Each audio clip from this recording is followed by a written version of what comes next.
My God, Dave, I've heard enough crazy stuff for one day. Well, we've still got more because do we have the warning? Do we have the warning for the people? Yes, here's Joy Behar on The View. She's freaking out over climate change. Support it. What the hell is wrong with y'all? Don't you see what's happening? No, they're waiting for the Eiffel Tower to melt. Because,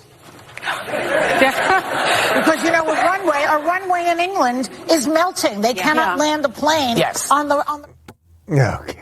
They're waiting for the Eiffel Tower to melt. I think she butchered a joke, perhaps, that she was saying that the water is going to raise so that ultimately the sea level will engulf the Eiffel Tower. Then she mentions this runway. Yes, there was a hot runway somewhere in England. They don't have any evidence that any of this has to do with climate change. These are the same crazy people who 20 years ago, 30 years, 40 years ago, you can look at all of the headlines in Newsweek and Time Magazine and elsewhere that the big chill is coming and we're going to go into a global freeze. And then temperatures went up slightly and down a little bit more. And also couching all of that is the idea that if you just gave these people enough power, if you just behaved a little bit differently, if you just used a little bit of a different bag when you went to Whole Foods, that somehow the environment would be okay, or that a bunch of these people who have never accomplished anything, these people who are not industry leaders, these people who are not thought leaders, these people who are just bureaucrat, nonsensical